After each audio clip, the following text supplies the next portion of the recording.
Hey y'all, it's the Better Late Than Never video of the sugar beet harvest 2021. Okay, where to start? So, I was assigned to Hillsboro, North Dakota. I was assigned to an early arrival, which means that I got there September 22nd. And I left, when did I leave? I left November 6th in the morning. Your campground is paid from the date of your scheduled arrival till I think they give you up to 48 hours after the harvest is done for you to leave. So if you want to decompress for a couple of days after the harvest, you're welcome to stay and do that, which is lovely because I definitely needed that. The campgrounds, they pay for your water and your electric. My campground, the Hillsboro campground, had a laundromat, quote, laundromat. When I got there, there was one functioning washer and one functioning dryer, and 3 weeks into it, there was one functioning washer and no functioning dryer. So factor that in. So the shower house was clean and nice. There were only 2 stalls for toilets and 2 stalls for showers. It really wasn't a problem unless you wanted to run home after your shift and get a shower, because that's what everybody wanted to do. I found myself waiting till about 10:30, 11 o'clock in the morning, and then I'd go shower. And, well, okay, truth be told, I only showered like twice during my 2 weeks of harvesting. So you're cold, you don't need to shower. If you have any body odor, God, you're wearing 17 layers anyway, so nobody's gonna smell it. So sponge baths in the van, that was my way of getting around it. Totally worked for me. Might not work for you. Personal choice. We'll leave that up to you. So that's the campground. The camp hosts were lovely. We were delayed by weather several times. So right near the beginning, Crystal Sugar decided to pay us what they call stay pay, because they didn't want us leaving because it was too hot to harvest. So in order to keep us there, we got paid for 4 hours for every day that we didn't work. So that was kind of a nice thing. It kind of gave you the motivation to hang out, whether or not you wanted to. You were kind of like, well, I'm getting paid to stay plus free lodging. So got to factor all that into your ending paychecks, and it definitely adds up, which I will tell you about at the end. So the campground was decent. We had a lovely time there. There was a dog park near us, so Homer got to run after work, so that was lovely. The job itself, okay, I was a helper slash sample taker. So my job entailed when the truck got in and dumped its load, I would then guide them out and dump the dirt into the back of the truck. It's just what they do. All the dirt that falls off the beets while they load gets dumped back in the truck so the farmers can use that again, blah, blah, blah. And then my job entailed taking the samples and shoveling in my work area. So to me, it was very laborious because after every truck I shoveled, not everybody did that. So a lot of people went, oh my God, this job is nothing. But to me, it was laborious because I was shoveling after every truck. I was doing my job. So sort of a boot camp for me because I really hadn't worked a physical job in, I don't know, like 2 years. So yeah, I lost a couple of pant sizes. I got a little buff lifting those 50-pound bag of beets. So yeah, it was pretty good for me. People from the age of 20 to the age of 73 I worked with. So if you can meet the physical requirements, you can do this job. The pay was good. The starting pay is $16.90 an hour. That's for the helper sample taker. Every shift is 12 hours. So for your first 8 hours, you get straight pay. For the last 4 hours, you get time and a half. For Saturdays, you get double pay for all 12 hours. And for Sundays, you get, did I say, no. For Saturdays, you get time and a half for all 12 hours. For Sundays, you get double pay. And like I said, they were paying us 4 hours of straight pay for every day we couldn't work due to the weather.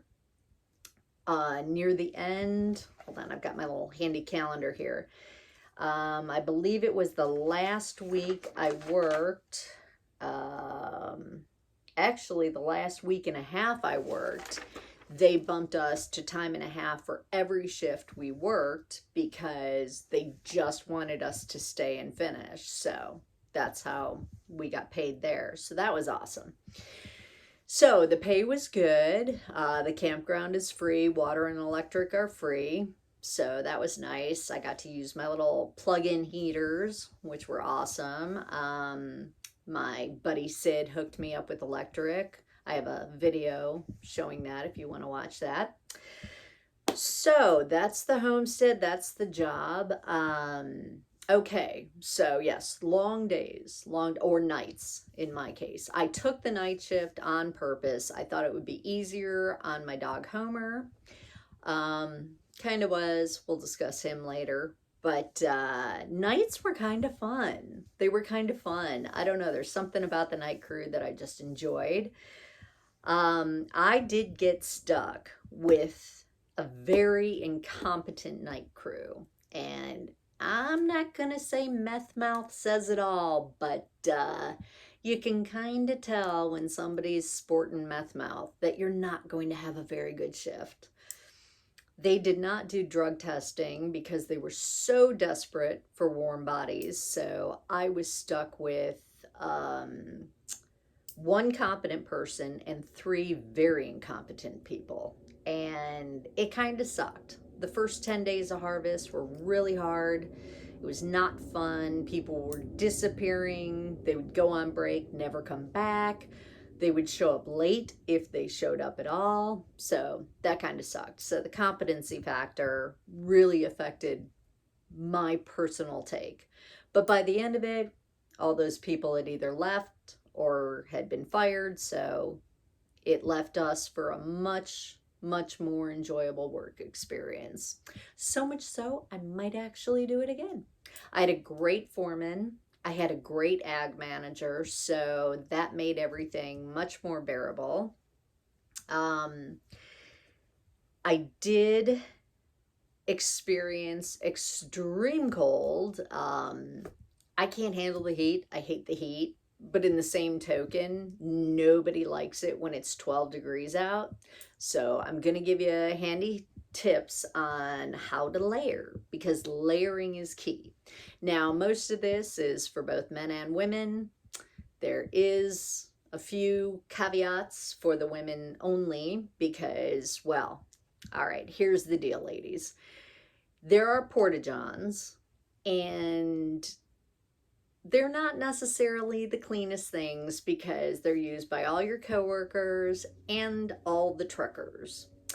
They're also not built for squatting. So if you're one of those people who doesn't want to sit on the toilet seat, good luck, because they're about 2.5 feet high, maybe even 3 feet high. The seat is just so high that you can't possibly squat. You almost have to sit down. So you don't want to wear your Carhartt bibs. I'm just telling you. So here's my little tidbit. If you are a van dweller, make sure your van is set up for peeing in your van. If not, well, then you just got to take your chances in the porta-john, but don't wear bibs, because if you have to strip down that bib, it's all going to sit on the ground and it's going to get nasty. Don't do it. Okay, that's just my little tip for the women. All right, staying warm. Layering obviously is key. I layered. Anybody who is my age or even just is prone to varicose veins, I highly recommend Legs Sheer Energy Activewear Support Hose. They are awesome. You can't buy them in stores anymore. I got mine online, but they are awesome.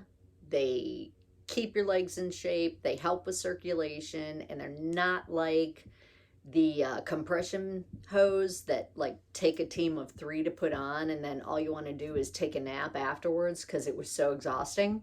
No, the Legs Sheer Energy Support Hose were awesome. They added that extra warmth. They kept my legs circulating and feeling good. My layering. All right, so I have my active support pantyhose. I had on winter tights. I had on cuddle duds, and then my heavy jeans. That was my bottom layering. For my top, I had a tank top, a thermal, a turtleneck, my winter coat, and my Carhartt jacket. I know it sounds excessive, but it's so much easier to take a layer off than it is to have to run to your vehicle and put a layer on. And like I said, there were 3 nights that we got down to a wind chill of about 12 degrees. So you want those layers. You want them. Very important. Layering is key. Staying warm is key. Part of staying warm is doing your job and being active. If I got cold, I would just run around with a shovel anything that, whether or not it needed to be shoveled. I did some dance routines, kept myself active, kept my body moving. I used hand warmers for my toes as well as my hands. For protective gear, they provide for you a hard hat, gloves, goggles, safety glasses, or those little things that go on the side of your glasses, which is what I ended up wearing because the goggles just impaired my vision too much. So they provide you with all that. Oh, earplugs too, and a bright yellow safety vest, which we all want. So that's all provided. Everything else is on you. So all your staying warm stuff. I ended up wearing winter gloves underneath my bright yellow gloves because my fingers and toes are the first 2 things to get freezing cold. So I brought the winter gloves and I was very glad to have them because in your 12-hour shift, you're going to get cold, most likely. And it's up to you to stay warm and to find ways to stay warm. So just be careful, find your ways to stay warm. It all in all was a good experience. Like I said, there were some people I really liked. There were some people I wanted to punch in the throat on an hourly basis. But by the end of it, I stood back and it was a good experience. I made good money. Every season's going to be different. Last season, they only worked 10 full harvest days and they only got 1 weekend in, so they didn't make a lot of money. I was there 6 weeks. I made just under $5,000 plus the campground, which if I were paying for myself would have been $750, so I kind of figured that in. So for 6 weeks, it wasn't bad pay. Not bad at all. Love the lack of commitment. In and out. When you're done, you're done. So that's good. Depending on when your season ends, you can sign up to go to other states and help them finishing their harvest. Our season lasted so long that we didn't have that option, which was fine because by the end of it, I was so tired. I didn't want to go anywhere. You will meet really interesting people from all over, which is part of the fun. It was really, we really didn't have much time to socialize though, which, that wasn't the goal of the job, but yeah, you socialize pretty much with the crew you're working with on your downtime. Other than that, you go back to your campground, you spend maybe half hour, 45 minutes getting warm, changing, calming down, and then you just crash until you have to get up and go to work and do it all over again. Uh, I am a van dweller, so I didn't want all that dirty, nasty clothing in my van, because you will get the machines you're working under. Uh, it washes the beat as it goes up this conveyor belt, and you get spittle all over your clothes. So there is dirt, mud, and clay, and your boots, whatever boots you wear or bring, they're never going to be clean again. So just make sure whatever you have, you don't mind wrecking, because yeah, my boots, every morning when I got home from work, you have to take them off. You just have to take them off outside the van. They are caked. You stand about 2 inches higher. I felt so tall every day after work, and then I took off my boots, and then I felt short again. Because, yeah, they're just caked in clay, and it really does take a lot to get that off. So something to consider when you're deciding what to bring. I did not have steel toe boots. They're not required, but I don't even know what mine are called. It's like fortified, I don't know. They're structurally intensified boots. They're not steel toed, but definitely want something that's sturdy and non-slip, because that mud and muck does get awfully slippery. What else? Well, I don't know. I'm sure I missed a ton of stuff. If you have any particular questions, please leave them in the comments. I will answer them in the comments, or if I get many questions, I'll go ahead and do another follow-up video. It was a decent experience. I probably will do it again, and I don't know. I hope I gave you some insight on what the sugar beet harvest was like. Please pardon this video. I had to do it in one take because something is wrong with my Apple programs, and I can't edit videos right now. So this is like take number 37. So anywho, please, like I said, ask any questions in the comments.